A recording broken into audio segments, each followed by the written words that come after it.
Chaque fois que vous voyez quelque chose comme ça se produire, vous entendez des femmes partout dans le monde dire: tu vois, on peut encore, tu sais, vieillir et finir avec un joueur de football, mais tu peux être Taylor Swift, vieillir et finir avec un joueur de football parce que le statut change tout. C'est Je n'ai pas de statistiques là-dessus ou quoi que ce soit, mais je ne pense pas que ce soit le cas. Je pense qu'il est bien moins probable pour une femme moyenne de 35 ans de trouver l'homme de ses rêves que pour Taylor Swift de trouver, je ne connais même pas le nom de cet homme, un joueur de football. C'était encore son nom. Travis Kelce. Travis Kelce, oui. D'accord. Je pense que lorsque vous atteignez ce point de célébrité, la célébrité est comme une monnaie d'échange que la plupart des femmes n'ont pas. Et c'est quelque chose que, quand je parlais avec Mac et Murphy il y a quelques années, il a tenu à souligner que les gens finissent généralement avec quelqu'un de leur propre niveau de statut. Il y a ce mythe selon lequel les hommes épouseraient alors la fille de chez McDonald's si elle a 20 ans, qu'elle est pure et tout ça. Et les hommes sont plus enclins à cela, mais ils ont quand même tendance à épouser quelqu'un de leur même catégorie socio-économique, quelqu'un qui gagne à peu près la même somme d'argent. Et c'est quelque chose de difficile à comprendre parce que, d'un côté, les données montrent effectivement que les gens ont tendance à épouser des personnes de leur niveau. Et d'un autre côté, il est vrai que les femmes peuvent avoir la possibilité d'être plus jeunes et en dehors du statut socio-économique de quelqu'un et finir avec cette personne. Mais quand on atteint ces niveaux plus élevés, tout change. Par exemple, je me retrouve soudainement à un niveau de statut plus élevé et cela affecte mes relations et je ne suis pas du tout proche d'aucune de ces personnes et cela continue de changer. Comme si cela changeait chimiquement la façon dont les choses fonctionnent. Donc, Comment cela a-t-il changé pour vous? Et y aura-t-il un tableau où vous expliquerez cela aux femmes? Je pourrais. Cette semaine, vous avez dû envoyer des TikTok aux femmes en leur disant: «Oh, ça peut vous arriver». ouais, je dois les déterrer tous parce que je ne pense vraiment pas ça. Je ne pense pas que cela signifie que si je pouvais faire comprendre une chose aux femmes, ce serait de ne pas penser que quelqu'un va vous traiter comme si vous étiez Taylor Swift, parce que vous ne l'êtes pas. Mais le chemin, Changeant. qu'est-ce que c'est poursuivre? Si nous avons donc une idée de graphique de tout à l'heure parce que nous en parlons. D'accord, ils disent moi, que Taylor Swift a été passée de main en main parce qu'elle est sortie avec John Mayer. Ils connaissent tout son historique amoureux, n'est-ce pas? Ouais, Mais il n'y a aucune chance qu'elle ait pu coucher autant que, je veux dire, Travis Kelce est un joueur de football NFL. Donc, en fait, son nombre de conquêtes ne compte même pas parce que, enfin, lui, c'est un mec de 1,96 m, un vrai chat. Donc, il a couché avec plein de filles au lycée, à la fac, et il a été dans la NFL. Il n'y a aucune quantité de prostitution sur Taylor Swift qui pourrait même se rapprocher du fait qu'il soit un joueur de football et qu'il soit dans la NFL. Donc en fait, ça la rend vraiment horrible, même pas comme ça. Et mon autre point était qu'elle accumulait dans une autre industrie. Donc la prostitution est perdue parce qu'il ne connaît pas les gars. Vous savez ce que je veux dire? Comme si elle sortait avec 20 joueurs de la NFL. Cuit. Fait. Ouais. Les musiciens, il ne le fera pas. Il ne le rencontrera jamais. Parce qu'il est bien plus alpha que tous ses anciens petits amis réunis, ce qui est une qualité indéniable. Et je pensais aussi qu'il devait y avoir une question de nombre de partenaires, parce que c'est comme si un seul qu'il connaît équivalait à 10. Il ne sait pas. ouais, bon, pour des raisons d'inconfort, bien sûr. Mais je veux dire, n'est-ce pas vrai que tout le monde sait avec qui elle est sortie? Elle n'a pas une liste de noms célèbres? Non, totalement. Mais je dis que ce serait différent. Genre, imagine s'il savait ce que tu dois affronter. Ouais, Ouais. Et il jouait contre eux. Mais comme ce sont des gens qu'il ne rencontrera jamais, je pense que ça compte. Je pense qu'il passerait plus facilement dessus. ouais. Je pense que toute la carte. Si tu regardes la liste des gens comme Joe Jonas, Jake Gyllenhaal, genre Travis Kelce pourrait en battre 3 ou 4 en même temps dans un combat, de quoi il s'inquiète, tu vois? Eh bien, ce n'est pas ça. Je ne pense pas que tu t'inquiètes forcément que les gens reviennent. C'est juste où as-tu été? À qui as-tu parlé? Vous savez, c'est juste une sorte de sentiment pour moi. Pour moi, je ne sais pas pour vous, mais pour moi, quand je sors avec quelqu'un et que j'arrive à ce point, j'ai aussi un dessin à ce sujet. J'ai des graphiques pour tout. Vidéo. Abonnez-vous si vous avez notre rat. De bonnes choses. Allons-y. Quand nous arrivons au. Pourriez-vous me dire à quoi ressemblait votre passé? Indiquez-un. Voyons si j'ai un pointeur ici. Tu as le bien. Ouais, tu as la partie où tu te rencontres et puis toi. En général, le gars s'attache plus vite et les hommes ont tendance à s'attacher plus vite. Et puis, à mesure que la femme s'attache, elle dépassera généralement son niveau d'attachement à un moment donné, si elle l'aime vraiment. Et c'est là qu'elle raconte tout, qu'elle avoue: j'avais l'habitude de faire ci et ça, j'étais stripteaseuse, j'ai fait un plan à trois à la fac, et toutes ces conneries. Et c'est à ce moment-là qu'on se dit: oh non, maintenant, il faut que j'en trouve une autre. C'est super. Et puis on se détache un peu et elle ne comprend pas pourquoi. Elle se demande pourquoi tu ne réponds plus aussi vite à mes messages. Et finalement, ça se refroidit et tu te dis, j'ai déjà vécu ça plusieurs fois, même récemment, depuis que j'ai commencé à faire ça. J'ai dû apprendre à parler différemment aux femmes, étant donné que j'ai maintenant un certain niveau de notoriété et que des femmes viennent vers moi en cachant toutes sortes de trucs. Qu'est-ce que tu as changé? J'imagine que tu ne peux pas le dire parce que sinon les femmes vont oui, elles pourront L'utiliser. Elles pourront s'en servir comme monnaie d'échange. Je fais simplement beaucoup plus lentement qu'avant. Je suis beaucoup plus sélectif. Je pose beaucoup plus de questions. Je ne révèle rien.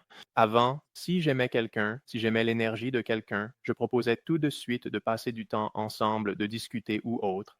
Et maintenant, je me demande plutôt, qui es-tu? Qu'est-ce que c'est? Et qu'est-ce que tu veux exactement? Comment cela pourrait-il impacter ma vie? Donc, c'est un peu comme les femmes en général. Tu dois être beaucoup plus sur la défensive parce qu'elles vont venir te chercher. La fille que j'ai fréquentée l'année dernière, voyons, c'était une de mes fans, beaucoup de filles m'ont contacté. L'une d'elles était vraiment sympa et j'avais envie de tenter le coup. Et je savais, avant même qu'on commence à sortir ensemble, qu'elle voulait aussi devenir célèbre. Et là, je me suis dit, attention. Mais on en a parlé et je lui ai expliqué, genre, je ne peux pas juste t'intégrer au milieu de ma marque et dire maintenant avec ma copine, c'est, ça va ruiner ma marque et au final, plus personne n'aura rien. Et elle a dit qu'elle comprenait, mais elle s'est un peu incrustée en quelque sorte. Elle essayait un peu de faire sa Yoko Ono. Elle continuait à s'incruster et à demander, c'est quand mon tour? Et je lui ai dit, tu dois d'abord créer quelque chose que les gens ont envie de voir. Et ensuite, tu vois, je pourrais dire, hé, ma copine fait ça. Donc, ce genre de choses, c'est ce qu'il faut comprendre quand on a un certain statut. C'est juste que ça change complètement la donne. C'est ça que les gens ne comprennent pas. Donc, toutes les femmes qui pensent que Taylor Swift y arrive à 35 ans, ça veut dire que vous ne jouez pas au même jeu. Quand est-ce que Shayna arrivera précisément au point T, le point de rendez-vous? Où penses-tu maintenant?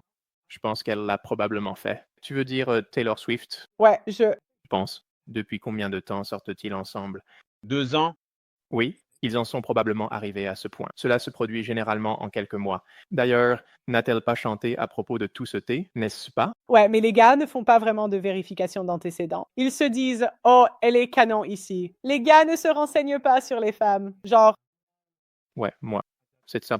Je commence à faire ça maintenant et c'est très difficile. Mais genre, je ne connais personne qui connaisse quelqu'un. C'est eux tous qui me contactent. Je ne sors plus de chez moi. Mais ouais, je ne sais pas. C'est difficile d'imaginer ce qu'il aurait fait dans cette situation. Genre, il sait juste qui elle est. C'est ça. attends, tu pourrais revenir au graphique? Je veux voir les autres. Tu pourrais me les montrer? Bien sûr. J'en ai beaucoup. J'essaie de remplir toute cette section avec différentes évolutions de relations. Voilà. C'était celui qu'on a vu sur le passé révélé. Et puis, il y a la branche du singe où tout se passe très bien. La fille s'ennuie et au moment où elle trouve un nouveau gars et part, on s'en rend à peine compte. On dirait que les choses sont bizarres depuis un moment. Et puis elle dit simplement, ouais, je l'ai fait. Je suis passé au gars suivant et puis on s'écrase sur le sol. Et ici, c'est écrit cope. Et il faut du temps pour s'en remettre. Il y a juste écrit cope sur le sol. Et puis il y a ce Est-ce le modèle des situations qui est? C'est ainsi que les hommes se protègent. Nous restons égaux. Au lieu de s'emballer et de se dire oh, peut-être que c'est celle que je vais garder, c'est ça. On se dit juste, tu sais quoi, restons ici et ne nous attachons pas trop. Et puis ce qui se passe, c'est qu'une fille arrive, ouais, une fille débarque et elle demande qu'est-ce qu'on est? Et tu réponds on n'est pas tant que ça. Et puis elle s'en va. Et une autre arrive, puis elle s'en va, et la première revient, et parfois elles sont toutes les deux dans ta vie en même temps. Et parfois, elles alternent, et il peut y en avoir plus de 2 à la fois. Mais la quantité totale d'investissement féminin dans ta vie reste assez stable. Tu ne te fais pas briser le cœur. Tu ne t'attaches pas. Tu ne leur donnes pas trop, et elles reviennent, repartent, et ainsi de suite. J'ai eu une fille qui a fait ça 5 fois. Combien de temps restait-elle à chaque fois? Parfois, c'était 2 semaines, et parfois, c'était 5 mois. Et ce n'était vraiment plus pareil après la toute première fois? Pour moi, c'était pareil. C'est C'est difficile de dire que, genre, ils ne sont tout simplement plus aussi attirés par elle parce qu'ils savent qu'elle a fait, genre, quelque chose avec toi. Ouais, je n'ai pas demandé. Je n'ai pas demandé. J'étais là, ouais, je ne sais pas ce que tu fais, je m'en fiche. Ce n'est pas une histoire de mari et femme, mais elle partait et revenait, et elle m'écrivait des petits mots disant genre, je dois faire de meilleurs choix dans ma vie. Et moi, je me disais, ça a l'air super. Il existe de meilleurs choix que celui-ci.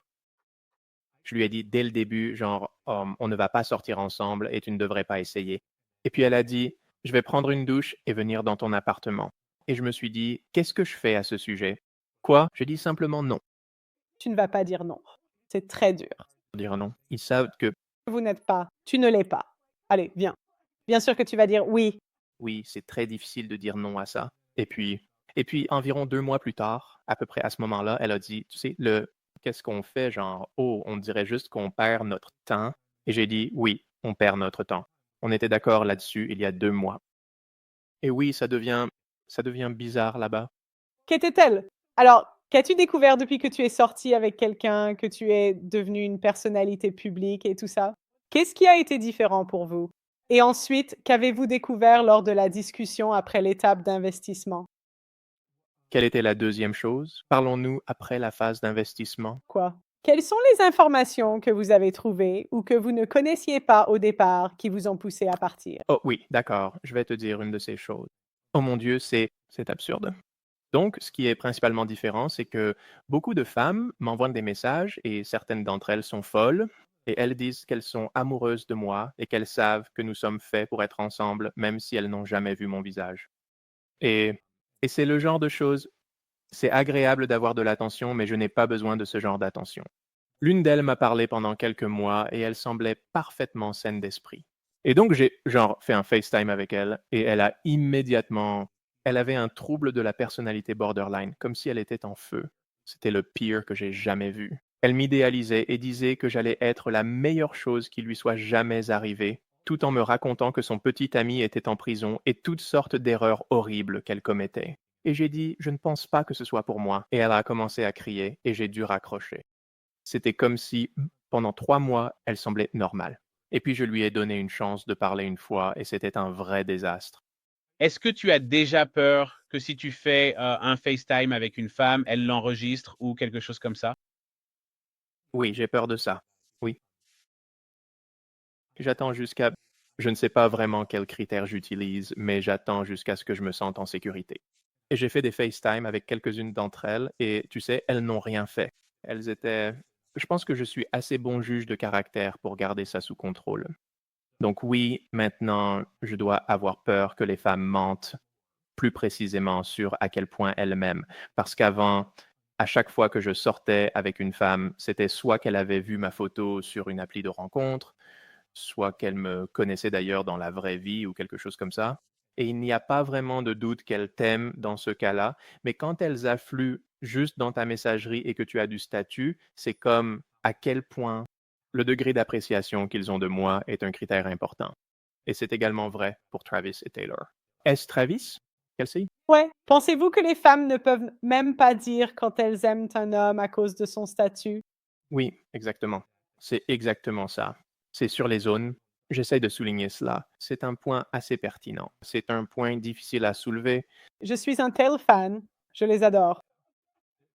Ils sont très amusants. Tout ce que les femmes disent aimer est là. Elles disent aux hommes, par exemple, je veux des fleurs, je veux que tu sois gentil avec moi et, tu sais, ne me trompe pas. Et tout ça. Et tout cela, c'est ce qui te donne des points de bon gars. C'est ce que les femmes vont dire. Elles aiment toutes ces choses qu'elles aiment vraiment, qui font qu'elles sont, tu sais, attirées sexuellement par toi. Ils ne parlent pas de cette ligne pointillée ici, qui est la frontière entre le public et le privé. Donc, ces choses sont enfouies si profondément dans le subconscient que les femmes elles n'en parlent même pas. Donc, quand elles disent je veux un homme qui, elles vont dire ces choses-là. Et ce qu'elles veulent dire, c'est je veux un homme attirant qui. Alors les hommes se retrouvent confus et ils font ces choses en pensant que ça va les rendre attirants, mais ce n'est pas le cas. Ça les fait juste passer pour des simps, en gros. Je ne pourrais peut-être pas rester longtemps aujourd'hui. J'étais en train de faire un point. Je ne m'en souviens plus. De quoi parlions-nous? La célébrité. Par exemple, les femmes ne savent pas si elles aiment ça. Ah oui, oui. Oui, exactement. C'était tout le propos. Donc oui, elles ressentent de l'attirance, mais elles ne savent pas laquelle c'est. Elles ne savent pas d'où ça vient, surtout si elles sont jeunes et inexpérimentées. Elles ne se connaissent pas elles-mêmes. C'est pourquoi comprendre le subconscient est une part si importante de ce que je fais. Je parle de la conscience, des comportements et des désirs subconscients, des besoins et des différences entre les hommes et les femmes. Et les femmes disent des choses sortent de leur bouche sans qu'elles sachent de quelle partie d'elles-mêmes cela provient. Donc oui, beaucoup de ces filles qui me contactent pensent qu'elles m'aiment vraiment et je dois sans cesse leur rappeler. C'est tellement hilarant. Il n'y a rien que tu puisses dire. Je leur répète sans cesse, tu ne m'aimeras probablement pas si on traîne ensemble. Tu ne me connais qu'à travers mon contenu. Je ne suis pas mon contenu. Et elles répondent, non, j'en suis sûr. Donc elles ont un ressenti, donc le ressenti est vrai. Vous voulez plus de maths? Rendez-vous sur itshowmath.com et abonnez-vous à la newsletter pour recevoir des infos exclusives et d'autres contenus.